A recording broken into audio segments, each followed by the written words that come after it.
사도신경으로 신앙을 고백하겠습니다. 나는 전능하신 아버지 하나님 천지의 창조주를 믿습니다. 나는 그의 유일하신 아들 우리 주 예수 그리스도를 믿습니다. 그는 성령으로 잉태되어 동정녀 마리아에게 선하시고 본디오 빌라도에게 고난을 받아 십자가에 못 박혀 죽으시고 장사된 지 사흘 만에 죽은 자 가운데서 다시 살아나셨으며 하늘에 오르시어 전능하신 아버지 하나님 우편에 앉아 계시다가 거기로부터 살아있는 자와 죽은 자를 심판하러 오십니다. 나는 성령을 믿으며 거룩한 공교회와 성도의 교제와 죄를 용서받는 것과 몸의 부활과 영생을 믿습니다. 아멘. 찬송가 391장 찬송하겠습니다. 391장입니다.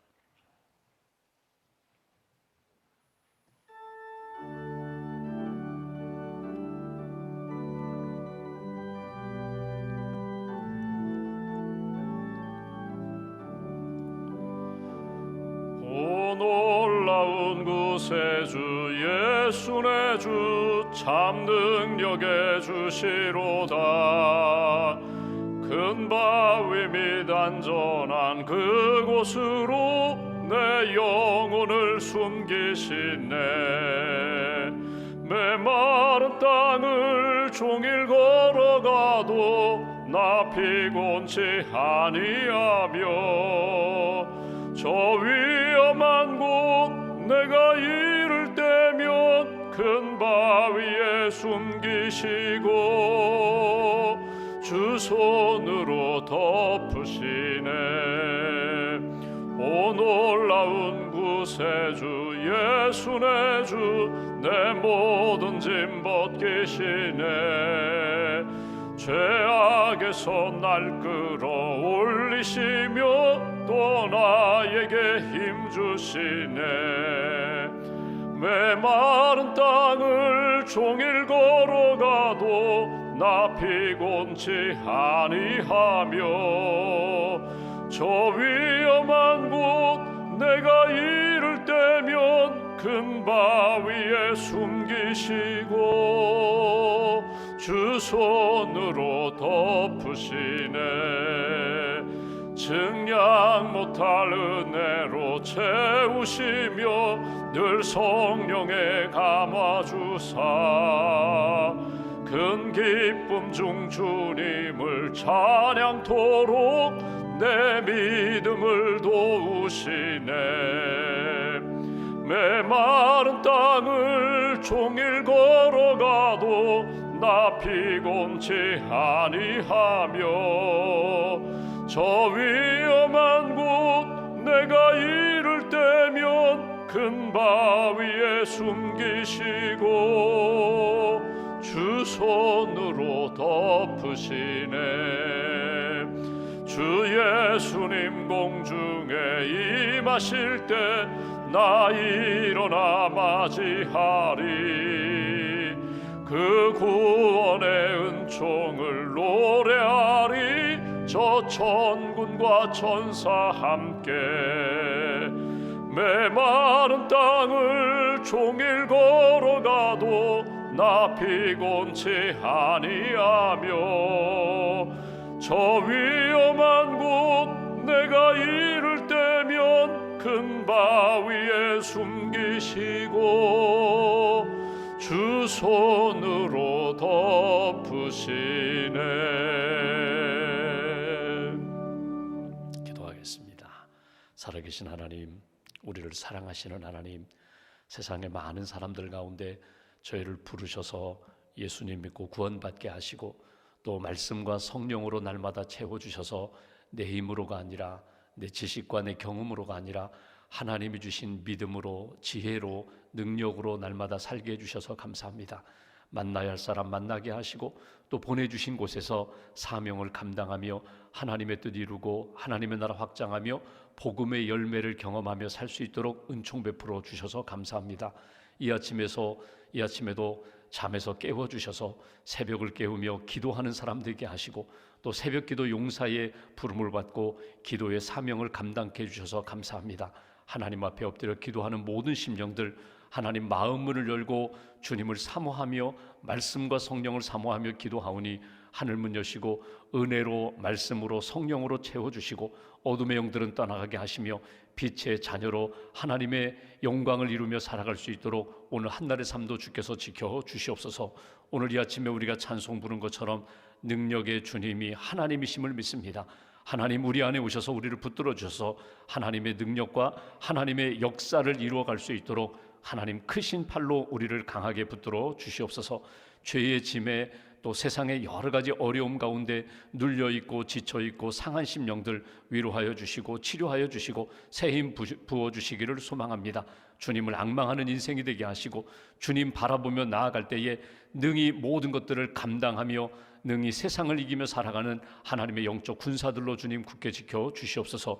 주님의 몸된 교회를 이 땅에 세워주시고 125년 역사 가운데 어려움도 많았지만 그때마다 하나님 믿음으로 승리하는 교회가 되게 해주셔서 감사합니다. 모든 성도들이 예수님 믿고 구원의 확신을 갖게 하시고 말씀으로 양육받아 신실한 주님의 제자들 되게 하시고 사도처럼 땅끝까지 주의 복음 증거하는 하나님이 기뻐하시는 선교사적인 삶을 살아갈 수 있도록 하나님 크신 은총으로 붙들어 주시옵소서. 다음 주에 계획되어 있는 대만 단기 선교회에 주님 함께하여 주시고 12명의 젊은이들이 기도로 준비하며 하나님의 비전을 품고 준비하오니 하나님의 선교가 아름답게 이루어질 수 있도록 크신 능력과 팔로 붙들어 주시옵소서. 하나님 주의 몸된 교회에 많은 직분자들을 세우셨습니다. 맡은 자들에게 구할 것은 충성이라고 하셨는데 오직 하나님의 뜻 이루는 일을 위하여 복음 증거하는 일을 위하여 교회를 세우고 영혼 구원하는 일을 위하여 기도하며 그 사명 잘 감당할 수 있도록 성령 충만함으로 주께서 채워 주시옵소서.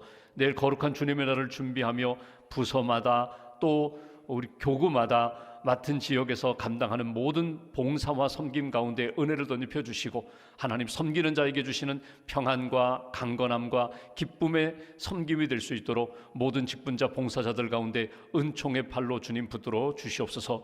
오늘도 우리의 마음을 아시는 하나님, 기도하는 제목이 있습니다. 주 뜻대로 이루어지기를 소망합니다. 말씀대로 하나님의 영광 나타나기를 소망합니다. 기도하며 낙심하지 않게 하시고 포기하지 않게 하시고 믿음으로 구하고 하나님의 응답을 받고 살아가는 믿음의 사람들로 굳게 세워 주시옵소서.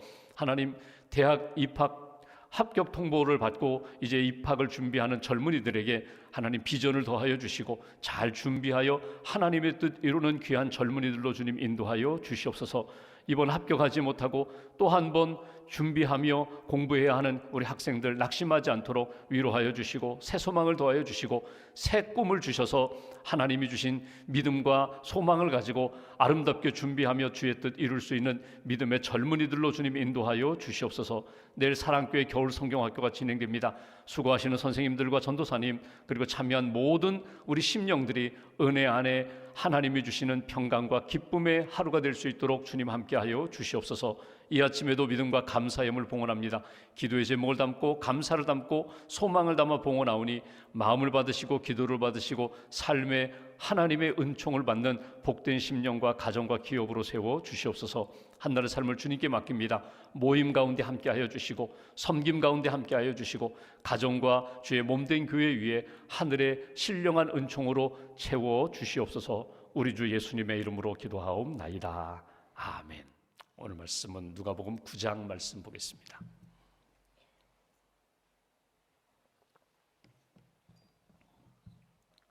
누가복음 9장 7절부터 11절까지 말씀, 7절부터 11절까지 함께 봉독하겠습니다.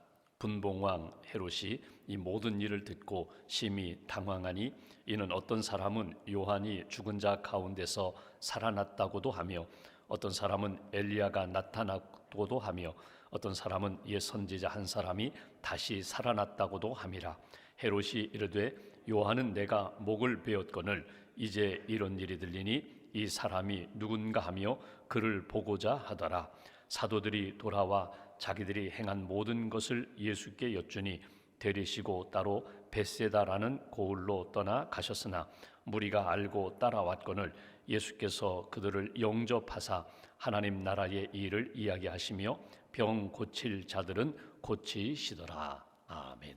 하나님의 은혜와 평안이 여러분과 함께 하시기를 기원합니다. 오늘 말씀은 5절인데 두 사람을 오늘 성경에서 우리는 만나게 됩니다. 한 사람은 분봉한 헤롯이라는 왕이고 또 하나는 예수님을 우리가 만나게 됩니다. 오늘 분봉왕 헤롯을 통하여 우리에게 주시는 교훈은 무엇인가?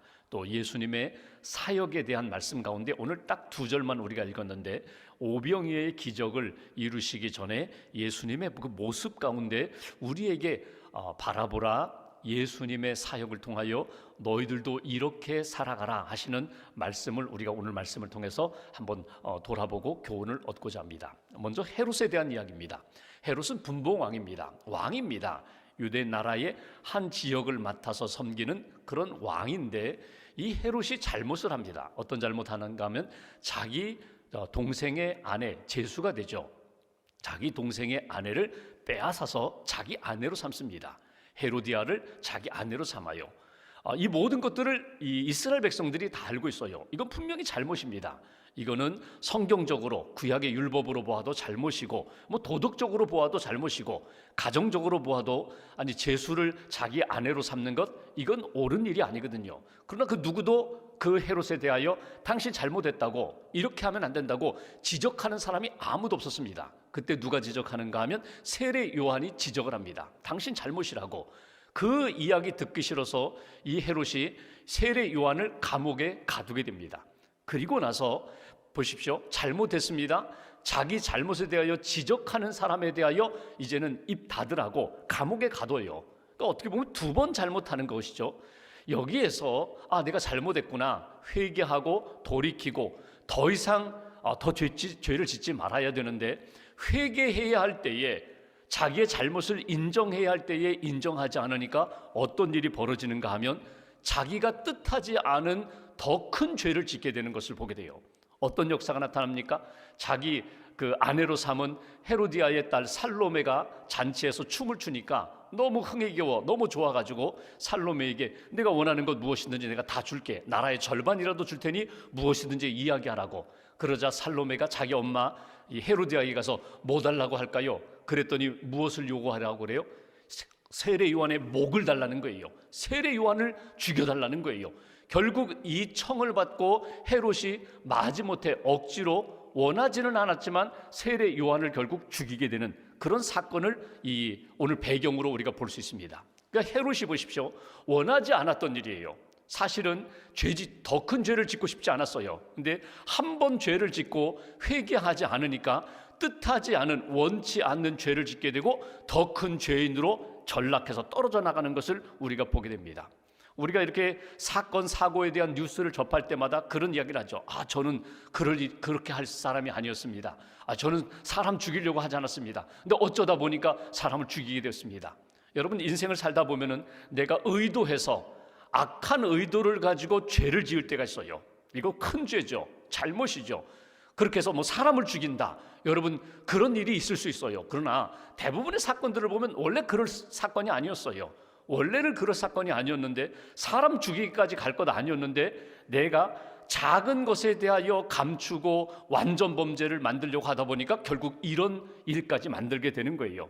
오래전에 있었던 사건들, 그 가운데 예를 들면 이런 것입니다. 삼촌이 자기 조카를 죽였어요. 사건은 이렇죠. 예를 들어 형님이 무슨 큰 돈이 생겨가지고 장롱에다가 이렇게 감춰두고 있다는 사실을 동생이 알았어요. 그래서 나도 한번 장사 미천 마련해야지. 그래서 다 외출한 사이에 몰래 들어가서 형님 집에 가서 장롱을 뒤져가지고 그 숨겨놓은 목돈을 가지고 나오는데, 그만 옆방에서 잠자던 조카가 깨어서 삼촌 하고 눈 비비고 나오는 거예요. 여러분, 지금 훔쳐서 나오는 것 조카가 봤어요. 그러니까 어떻게 해요? 순간적으로 이 모든 것들을 감추기 위하여 결국 조카를 죽이는 그런 일들, 이런 일들이 사회 사건 속에 얼마나 많은지 몰라요. 그러니까 우리가 신앙생활하면서 나는 원래 그럴 사람이 아니었어요. 거기까지 갈 사람이 아니었는데 그 작은 것을 하나님 앞에 회복하지 못하면, 회개하지 않고 뉘우치지 않고 잘못을 인정하고 돌이키지 않으면 나도 모르게 거기까지 밀려가게 된다는 거예요. 오늘 헤롯의 상황이 바로 그런 상황이거든요. 세례 요한을 죽일 의도가 없었습니다. 그런데 그냥 감옥에 들어가서 그냥 잠자코 있으라고 거기까지 감추려고 했는데 결국 뜻하지 않게 세례 요한을 죽이는 것까지 나가게 됐다는 거예요. 꼭 잊지 마십시오. 내가 하나님이 이렇게 기도하는 가운데 하나님이 말씀으로 성령으로 어떤 감동으로 깨달음으로 내게 죄에 대하여 지적하실 때 그 자리에서 바로 회개하시면 돼요. 회개하지 않으면 원하지 않는 죄를 짓게 되고, 회개하지 않으면 내가 전혀 생각하지 못했던 감당하기 어려운 큰 죄를 짓게 되는 것. 그리고 나면 어떤 역사가 나타나요? 내 마음에 평안이 없어요. 바로 그것이 오늘 배경의 말씀입니다. 이렇게 죄를 짓고 나서 평안이 없는 가운데 헤롯에게 어떤 소식이 들려요. 누구에 대한 소식이 들냐면 예수님에 대한 소식이 들려요. 기적을 행한다, 병든 자를 고친다, 예수님의 말씀을 듣고 사람들이 회개한다. 그러니까 헤롯 마음에 어떤 찔림이 오는가 하면, 야, 내가 죽인 세례 요한이 다시금 살아난 것 아닌가? 그가 살아난 것 아닌가? 야, 그가 누구냐? 알아보라고 하니까 오늘 본문에 보십시오. 여기 보시면 7절에 보시면 어떤 사람은 요한 죽은 자 가운데 살아났다, 어떤 사람은 엘리야가 나타났다, 어떤 사람은 옛 선지자 한 사람이 다시 살아났다고도 그런 소문이 있습니다. 헤롯이 이 이야기를 듣고 무엇을 이야기합니까? 9절 말씀 보십시오. 헤롯이 이르되 요한은 내가 목을 베었거늘 이제 이런 일이 들리니 이 사람이 누군가 하며, 도대체 이 사람이 누구냐, 예수라는 사람이 누구냐. 그리고 9절, 그를 보고자 하더라. 관심이 있다는 거예요. 한번 만나볼까? 그를 보고자 하더라. 여러분, 근데 결론적으로 이 헤롯이 예수님을 찾아가서 만났나요? 그의 말을 들었나요? 아니에요. 그냥 관심만 갖고 그냥 지나갔어요. 그리고 마지막에 언제 봐요? 예수님 십자가 지시기 전에 결정적인 그 사건에서 헤롯이 예수를 만나게 됩니다. 여러분, 여기서 잊지 마십시오. 내가 어떤 죄에 대한 지적을 받을 때 하나님이 나에게 찔림을 주실 때에 그냥 회개하시면 돼요. 그 자리에 멈추시면 돼요. 돌이키시면 돼요. 그러지 않으면 내가 나도 모르게 더 큰 죄를 짓게 된다. 예수님이 생각날 때에 어떻게 하시라고요? 예수님께 나오시라는 거예요. 예수님께 고백하시라는 거예요. 예수님을 만나시라는 거예요. 헤롯처럼 관심만 갖고 미적미적대다가 만나지 못하고 변화되지 못하는 인생이 아니라, 여러분, 주님이 주시는 마음이 있을 때 주님께 돌아오는 그런 인생. 누구든지 수고하고 무거운 짐진 자들 다 내게로 오라, 내가 너희를 쉬게 하리라. 평안을 주리라. 지금 잃어버린 평안, 잃어버린 그 구원의 감격 다시금 회복하며 주님 앞에 거룩한 백성으로 살아가는 인생이 되어야 한다. 헤롯의 모습을 통하여 하나님이 우리에게 다시 한번 거울로 보라고 하시는 그 음성을 우리가 들을 수 있어야 합니다. 두 번째는 예수님이 제자들을 12명을 파송하셨죠. 그리고 부르셨어요. 능력을 주셨어요. 권세를 주셨어요. 그리고 보내셨어요. 그리고 그들이 돌아와서 막 보고를 합니다. 우리가 이런 일을 했습니다. 이런 놀라운 경험을 했습니다. 그 보고를 듣고 예수님이 어떻게 하셨는가? 10절 보십시오. 사도들, 제자들이 돌아와 자기들이 행한 모든 것을 예수께 여쭈니 데리시고 따로 벳세다라는 고을로 떠나가셨다. 여기 보시면 보고를 다 들으셨어요.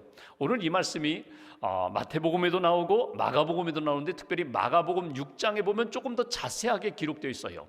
여러분, 예수님이 그 보고를 다 들으신 다음에 예수님이 그들에게 하신 일이 뭡니까? 너희들이 가서 병든 자를 고치고 능력을 행하고 기적을 행하고 귀신을 내쫓은 것, 그거 기뻐하지 말고 더 기뻐할 것은 너희 이름이 하나님 나라에 기록된 것, 그거 더 기뻐해야 된다.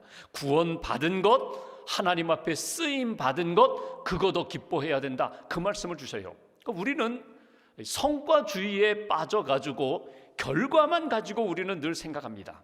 이거 얼마나 많이 벌었느냐, 얼마나 사람들 앞에 인정받을 만한 결과를 만들었느냐. 근데 사람들은 여기에 더 성과나 결과에 대하여 사람들은 인정하고 판단하고 칭찬하고 비판하는데, 하나님은 무엇을 보시는가 하면 동기를 보십니다. 동기. 내 마음에 어떤 마음으로 어떤 생각으로 그 일을 시작했는가. 그 일의 과정 가운데 나는, 내 믿음은, 내 영성은, 내 마음과의 중심은 무엇으로 차 있는가. 하나님 나를 불러주셔서 감사합니다. 나를 보내주셔서 감사합니다. 나를 사용해 주셔서 감사합니다. 그게 더 중요하다는 거예요. 하나님이 나를 사용하신다. 그래서 내가 귀신을 내쫓는 것이 아니라 나를 통하여 주님의 역사가, 주님의 능력이 귀신 쫓는 일도 나타나고 병 고치는 일도 나타나고 복음 증거하는 일도 나타난다. 내가 하는 것이 아니라 나를 통하여 주님이 하신다. 나는 주님의 도구일 뿐입니다. 쓰임받는 인생입니다. 여기에 더 마음을 두라는 거예요. 여러분, 예수님이 이렇게 말씀하시면서 너희들이 하나님의 일을 했다고, 귀신을 내쫓고 병든 자를 고치고 하나님의 일을 했다는 것, 이거보다 더 중요한 것이 내가 주님의 제자가 되었다는 것, 주님의 신실한 일꾼이 되었다는 것, 여기에 더 마음을 두라고. 여러분, 마가복음 6장에 보면은 그러면서 예수님이 이런 말씀하십니다. 이제는 벳세다에 가서 좀 쉬자. 너희들 수고 많이 했다. 이렇게 하나님 앞에 귀하게 쓰임 받았는데 쓰임 받은 것으로 기뻐하며 감사하며 좀 쉬자. 이 6장 마가복음 6장 31절에 보면은 잠깐 쉬어라 이런 말씀을 하세요. 예수님도 쉬고 제자들도 사역을 하고 잠깐 쉬자고 휴가를 떠나신 거예요. 근데 오늘 본문 말씀 보시면 11절 말씀 보십시오. 벳세다라는 고을로 이렇게 휴가를 가시는 겁니다. 그런데 무리가 알고 따라왔거늘 예수님, 야 벳세다로 가신다. 그러니까 막 따라오는 거예요. 예수께서 그들을 영접하사 하나님 나라의 일을 이야기하시며 병 고칠 자들은 고치시더라. 여기에 오늘 딱 묵상할 구절이 있어요. 그건 뭐냐면 예수님이 자기에게 따라온 그 사람들, 무리들을 향하여 영접하사, 바로 그겁니다. 영접하사. 오늘 딱 하나 붙들 게 있어요. 그건 뭐냐면 오늘 예수님, 헤롯은 예수님을 만나지도 않았고 관심만 갖고 찔림만 얻고 그냥 자기 길을 걸어갔지만 예수님 어떻게 하셨는가? 피곤해요. 제자들도 피곤해요. 그리고 벳세다로 휴가를 떠나셨는데 사람들, 무리들이 몰려오자 아닙니다. 나는 지금 휴가 중입니다. 나는 지금 안식 중이니까 내일 오세요. 다음에 오세요. 그렇게 미루지 않고 자기를 향하여 복음을 듣기 위하여 그리고 병 고침을 받기 위하여 온 그들을 어떻게 하셨다고요? 영접하셨다는 거예요. 영접하셨다. 여러분, 사역은 오늘 예수님이 성경에는 지금 기록되어 있지 않지만 예수님이 12명을 보내실 때에 너희들이 가서 능력으로 병든 자를 고치라, 복음을 전하라 그거거든요. 복음을 전하고 봉사를 하는 겁니다. 복음을 전하는 것, 영혼이 구원받는 것과 동시에 육체적인 삶이 회복되는 것에 너희들이 마음을 쓰라. 그런데 사역을 하다 보면은 여러분 다 해보셨잖아요. 처음에는 믿음으로, 처음에는 복음 전하는 것에 마음을 많이 두었는데 이거는요 당장 눈앞에 결과가 나타나지 않아요. 영혼이 변화되는 것, 그것이 잘 보이지 않는데 이 병 고치고 그가 회복되는 것, 내가 무엇인가 섬겼더니 어떤 결과가 나타나는 것, 눈에 보이는 결과가 그게 더 기분이 좋으니까 복음 전하는 것보다 봉사하는 것에 마음을 더 둘 때가 있어요. 근데 예수님은 이 둘이 다 필요하다는 거예요. 봉사하면서 너는 복음 전하는 사실, 이 사명을 잃어버리지 말아라. 여러분, 우리가 의료 선교 떠나잖아요. 의사 선생님, 간호 선생님, 또 의료 봉사 준비한 분들이 이렇게 가서 인도네시아 땅에서 이 사랑 진료소에서 봉사하잖아요. 그분들이 늘 기도하시는 제목이 그거잖아요. 우리가 이렇게 아픈 사람들을 고쳐주지만 우리는 복음, 이렇게 의료 선교를 통하여 복음을 전하는 사명입니다. 이게 하나님이 주신 마음이거든요. 오늘 예수님이 말씀하시는 내용도 그렇습니다. 봉사합니다. 그런데 복음을 듣기 위하여 몰려온 그들을 향하여 외면하지 않으시고 영접하셨다는 거예요. 피곤합니다. 지금은 아닙니다. 아니라 나를 통하여 예수 그리스도의 복음을 듣고 사랑을 받고자 하는 사람들 외면하지 말고 영접하라, 받아주어라. 쉬어야 할 때에 나는 안식하겠습니다. 외면하지 않고 영접하셨던 예수님의 그 모습을 잊지 말아라. 여러분, 평안이 없는 헤롯과 몸은 지쳐 있지만 평안함으로 영접한 예수님의 이 두 모습 가운데 나는 무엇을 지키며 붙들고 살아가야 될까? 몸은 피곤하고 그리고 여러 가지 어려움도 있지만 그러나 나를 통하여 하나님의 영광과 역사와 회복의 역사가 나타난다면 하나님 나를 사용해 주세요. 오늘도 나를 통하여 하나님 뜻 이루는 인생 되게 해주세요. 목회를 하다 보면 그럴 때가 있어요. 10시까지 신방하고 끝나고 이제는 쉬어야지 하는데 막 전화가 와서 한 30분 또 통화하고 어떤 분 상담한다고 통화하고 내일 이른 아침 새벽에 좀 사업장에 와주세요. 뭐 그런 일들이 있거든요. 몰릴 때는 막 그렇게 한꺼번에 쫙 몰려요. 그러면 야, 다 피하고 떠나고 싶다, 그런 마음이 들 때 한번 예수님의 마음을 묵상해 보시면 좋아요. 여러분, 사역하다 보면은 지칠 때가 있어요. 쉬어야죠. 맞아요. 안식해야 돼요. 재충전해야 돼요. 근데 어떤 순간에 내가 아니면 이 영혼을 누가 붙들어 줄까? 이 영혼을 누가 기도해 줄까? 누가 함께 해 줄까? 여러분, 그런 마음이 주실 때 예수님의 이 마음과 예수님의 삶을 붙잡으시라는 거예요. 오늘 하루 주님 내게 감당할 수 있는 힘 주시고 영성 주셔서 이 영혼 품게 해달라고 기도해 주고, 그리고 함께 울어주고 함께 웃어주고 함께 주님의 길을 함께 걸어갈 수 있는 동행자, 동반자가 될 수 있는 그런 인생, 이것이 오늘 예수님이 우리에게 보여주시는 말씀입니다. 두 말씀을 통해서 오늘 하나님이 우리에게 원하시는 뜻이 무엇인가? 너를 통하여 하나님의 역사가 나타나기를 원한다. 예수님이 그러하셨던 것처럼 휴가 취소하고 이제는 주의 말씀을 증거하련다.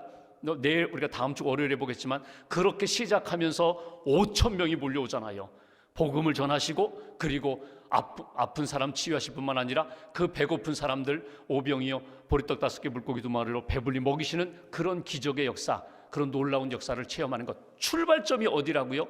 내 생각이 아니라 주님의 마음 품고 나아갈 때에 그런 기적의 역사가 나타나게 됐다. 오늘 두 사람, 헤롯과 예수님의 마음과 삶을 이렇게 묵상하면서 하나님 오늘도 주님의 길을 잘 걷게 해달라고, 동행하게 해달라고, 주님의 역사에 쓰임받는 인생이 되게 해달라고 기도하시면서 오늘 하루 믿음으로 승리하는 저와 여러분 되시기를 주님의 이름으로 기원합니다. 기도하겠습니다.